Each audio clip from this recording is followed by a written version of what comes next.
یہ پھر ابھی بھی تحقیق کی ضرورت ہے؟ اس بارے میں رہنمائی فرمائیں.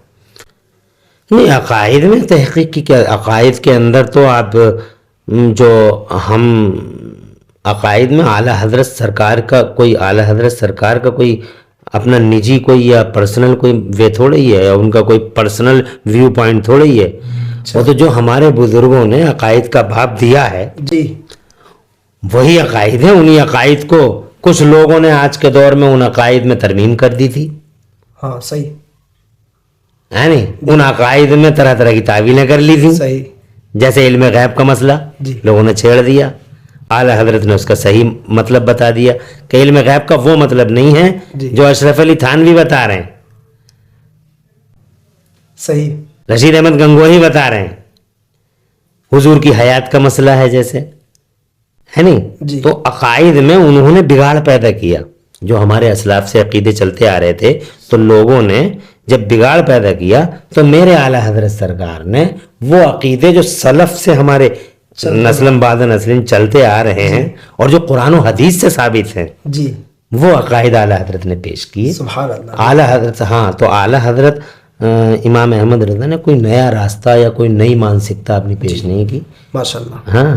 اچھا حضرت، فی زمانہ کچھ لوگ یہ کہتے ہیں کہ بھائی مولویوں کو کیا پتا، انہیں تو نہ انگلش آتی ہے اور نہ کوئی دنیاوی معلومات ہوتی ہے، ان کو کیا پتا. اور حالانکہ ان کو یہ پتہ نہیں ہے کہ جو علم دین حاصل کرتے ہیں کہ ان کی کیا منزلت ہوتی ہے، کیا قدر ہوتی ہے. ویسے تو یہ بات 100% غلط ہے ان کا کہنا، لیکن ایک میں دوسرے زاویے سے حضرت پوچھنا چاہتا ہوں آپ سے کہ آج کے دور میں مدارس اسلامیہ کے اندر اکیڈمک کوالیفیکیشن ہونا کتنی ضروری ہے اور کس حد تک ضروری ہے اور کیوں ضروری ہے، یہ بھی ارشاد فرمائیں. علماء کرام کے بارے میں یہ بدگمانی ہے لوگوں کے بیچ میں. لوگ علماء کو سمجھتے ہیں کہ یہ پڑھے لکھے لوگ نہیں ہیں. اصل میں وہ پڑھائی لکھائی سمجھتے ہیں انگلش وغیرہ کو، کہ یہ پڑھے. اعلیٰ حضرت، حالانکہ یہ بات غلط ہے، یہ بات غلط ہے کہ جو اسکول اور کالج میں پڑھے گا یا جو انگریزی جانے گا بس وہی ہے پڑھا لکھا. صحیح. ہم نے تاریخ میں ایسے بھی لوگ دیکھے ہیں جو کالج میں اور یونیورسٹی میں ایک دن نہیں گئے، لیکن یونیورسٹیاں آج بھی ان پہ فدا ہیں، کالج فدا ہیں. یونیورسٹیوں کے چانسلر، وائس چانسلر ان کے قدموں میں بچھے ہوئے ہیں. جیسے اعلیٰ حضرت جی امام احمد رضا ایک تھنکر ہیں اسلام کے، زبردست عالم دین ہیں.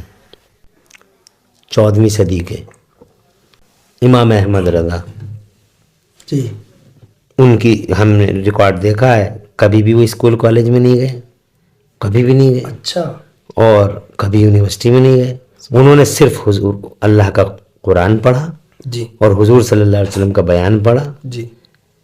پھر کیا دیکھیں آپ، دنیا کی یونیورسٹیوں میں سب سے زیادہ پی ایچ ڈی ان پہ ہی ہو رہی ہے. علی گڑھ یونیورسٹی کے وائس چانسلر میتھمیٹکس کی پرابلم میں پھنس گئے، جرمنی جانے کی تیاری تھی تو اعلیٰ حضرت ہی کے بارگاہ میں گئے کہ کسی نے بتایا کہ ذرا ایک بار ان سے، تو امام احمد رضا نے چٹکیوں میں حل کر دیا. جرمنی جانے کی ضرورت ہی نہیں پڑی، قدموں میں دل بچ گیا ان کا. تو کالج اور یونیورسٹی ایسا نہیں ہے. اعلیٰ حضرت امام احمد رضا نے geology, biology, mathematics, medical chemistry, یہ جو چیزیں ہیں 56 علموں میں 1200 کتابیں لکھ کے اتہاس رچا. سبحان اللہ. 56 برانچز آف نالج. تو کیسے آپ کہہ سکتے ہیں کہ صاحب اسکول کالج ضروری ہے؟ لیکن ہاں، اسکول کالج میں پڑھنا مطلب اسکولی اور کالج کی جو یہ جو ماڈرن ایجوکیشن ہے اس کو گلے لگانا چاہیے، اس کو پڑھنا چاہیے. جی. حضور صلی اللہ علیہ وسلم نے فرمایا من تعلم لغت قوم امن مکرہم. جی. سرکار صلی اللہ علیہ وسلم کا فرمان. تو جو موجودہ تعلیمات ہیں اور دینی تعلیمات دونوں کا کمبائنیشن ہونا چاہیے. جی ہونا چاہیے. اور ہونا چاہیے تاکہ وہ ایک طرف اس کا اپنا دین مضبوط کرے، دوسری طرف سماج مضبوط کرے، دنیا کے جو چیلنجز ہیں ان چیلنج کا سامنا کر سکے. جو عصر حاضر کے چیلنجز ہوتے ہیں جی صحیح، ان چیلنجوں کا مقابلہ علم سے ہی تو ہو سکتا ہے. صحیح بالکل. علم دین ہو، علم دنیا ہو، دونوں کا کمبائنیشن ضروری ہے. اچھا ماشاء اللہ. چلیے اب اختتام کی طرف آتے ہیں، بس ایک دو سوال اور کر کے انشاءاللہ. حضرت ایک سوال ہمارا یہ بھی ہے کہ بعض لوگ کہتے ہیں کہ اسلامی تعلیمات میں افراد پر جو ہے نا شدید پابندیاں ہیں اور اسی وجہ سے آج ہمارا ملک ترقی کی دوڑ میں پیچھے رہ گیا. اب اس بارے میں رہنمائی فرمائیں کہ واقعی جو اسلام ہے وہ ترقی کی راہ میں رکاوٹ ہے یا پھر اس کی کوئی اور وجہ ہے؟ یہ جو الزام لگایا جاتا ہے اسلام کے اوپر. ایسا ہے، اس سوال کا جواب ہم اسی موضوع پر کبھی بات ہوگی جی. تو تفصیل سے دیں گے. چلو، ایک سیکنڈ کا جواب نہیں ہے دراصل اس کا. اسلام نے کہاں روکا ترقی کو؟ اے پی جے عبد الکلام جی کلمہ نہیں پڑھتے تھے بالکل صحیح. تو وہ وکاس نہیں کر پائے. انہوں نے ہمارے دیش کا ایسا بھلا کر دیا اے پی جے عبد الکلام صاحب نے. جی. کیا میزائل نہیں دیے انہوں نے؟ صحیح. ہاں، وہ کلمہ پڑھنے والے ہیں. تو وکاس کے راستے میں کہاں رکاوٹ بنے؟ کیا بات ہے. اور جواب بھی ہیں اس کے. جی. کبھی کسی موقع پہ اس پہ بات جی ہاں کریں گے. انشاءاللہ. اس وقت تو ویسے ہی وقت کی قلت ہے ماشاء اللہ. حضرت تشریف لے آئیے، ہمارے لیے بہت خوش نصیبی بات ہے. اچھا حضرت، لاسٹ سوال ہمارا ہو رہی ہے کہ کچھ لوگ کہتے ہیں کہ علماء سنت کے نام پر جو ہے عرب کلچر کو پروموٹ کرتے ہیں سنت کے نام پر، اور ہر بات میں کہہ دیتے ہیں کہ فلاں لباس پہنو، ایسا کھاؤ، ایسا پیو، ایسا اوڑھو، یہ کرنا چاہیے اور یہ سنت ہے، ایسے حلیے میں رہو. طرح طرح کے لوگ کہتے ہیں. تو کیا ہمیں عرب کلچر کے بجائے اپنے علاقائی کلچر کے مطابق زندگی نہیں گزارنی چاہیے؟ اس کے بارے میں فرمائیں. لوگ یہ کہتے ہیں کہ ہمیں تو اپنے علاقائی کلچر کے مطابق زندگی گزارنا چاہیے، لیکن علماء اکرام جو ہے وہ عرب کلچر کے مطابق ہم سے زندگی گزرواتے ہیں سنت کے نام پر. یہ الزام لگاتے ہیں. دراصل اسلام ہمارے لیے آفاقی ایک، اسلام جو ہے ایک آفاقی نظام حیات ہے. جی پوری دنیا میں اس کا ایک ہی کلچر ہے. صحیح. اسلام کا پوری دنیا میں ایک ہی کلچر ہے. وہ عرب کلچر نہیں ہے، اس کا نام اسلامی کلچر ہے. ہاں ہاں صحیح. چاہے وہ عرب ہو یا عجم ہو، بہت خوب. اسلامی کلچر ایک ہی ہے، عرب میں ہو یا عجم میں ہو. تو اسلامی کلچر میں ایک ہی لباس ہے. جی بات سمجھ رہے ہیں؟ ایک ہی اسٹائل ہے. صحیح. تو وہاں کا ہو یہاں کا، تو عرب کلچر نہیں کہیں گے اس کو، اسلامی کلچر ہے. اور اسلامی کلچر ضروری ہے آپ کے لیے. ارے آپ جس مذہب کو آپ فالو کرتے ہو جی اس کے کلچر کو فالو کرنا ہوگا آپ کو، تبھی تو آپ اس مذہب کے ماننے والے ہو. صحیح. اب اس کا کلچر کیا، اسلام کا کلچر کیا؟ اب مثال کے طور پہ حضور صلی اللہ علیہ وسلم، حضور صلی اللہ علیہ وسلم نے ننگے سر کبھی نماز پڑھی؟ نہیں پڑھی. نہیں پڑھی. ننگے سر سرکار کہاں نماز پڑھتے ہیں؟ امام شریف رہتا جی ہے نہیں. مگر وہ کوئی استثنائی کیس ہو وہ الگ بات ہو گئی. جی اس لیے میں خاموش رہا. ہاں استثنائی کیس ہے، لیکن مطلب اغلبیت کیا ہے؟ صحیح. نہیں اس کو دیکھنا ہوگا. نہیں پڑھی. آپ پڑھ لیتے ہو تو اب ہم آپ سے کہیں کہ آپ ننگے سر مت پڑھا کیجئے، حضور نے جیسی پڑھی ہے ویسے پڑھیے، تو آپ کہیں گے یہ عرب کلچر ہے. جی صحیح. تو عرب کلچر کہاں؟ یہ تو اسلام کا کلچر ہے، یہ نبی کا کلچر ہے. حضرت سعد ابن ابی وقاص نے جب ایران پہ اسلام کے جھنڈے لہرائے جی تو انہوں نے بیٹھ کے کھانا کھایا. اچھا. تو وہاں کے جو ایران کے چودھری سورما تھے وہ کہنے لگے کہ یہ ہم پہ کیا راج کریں گے، انہیں ہماری تہذیب کا اور کلچر کا پتہ نہیں ہے. یہاں پورا ایران کھڑے ہو کے کھانا کھاتا ہے، یہ بیٹھ کے کھا رہے ہیں. یہ بات ان کے کانوں میں چلی گئی. اچھا. درد کے مارے ان کو کھڑے نہیں ہو پا رہے تھے، مگر یہ بات سن کے آپ کھڑے ہو گئے. تو آپ نے فرمایا کہ بھئی یہ بات میرے کانوں میں آئی ہے، آپ نے یہ کہا ہے، یہاں کے لوگ کہہ رہے ہیں کہ جب ہمیں آپ کا کلچر نہیں معلوم تو ہم کیا راج کریں گے. مگر آپ غور سے سن لیجئے اس بات کو کہ ہم یہاں آپ کا کلچر لینے نہیں آئے، بلکہ آپ کو محمد الرسول اللہ کا کلچر دینے دیا. سبحان اللہ. اسلام کا کلچر. سبحان تو اللہ. عرب کا کلچر کوئی چیز نہیں ہے. عرب کا کلچر ہمارے لیے کوئی حیثیت نہیں رکھتا. جی بات ہے ہمارے لیے اسلام اور دین کا کلچر. اسلام کا کلچر. ماشاء اللہ بہت خوب، بہت اچھی رہنمائی فرمائی اور بہت اچھے ماشاء اللہ ہر سوالات کا آپ نے ایک مدلل جواب دیا. آپ نے اتنا وقت ہمارے اس پلیٹ فارم کو دیا اور تہہ دل سے آپ کا شکر گزار ہوں.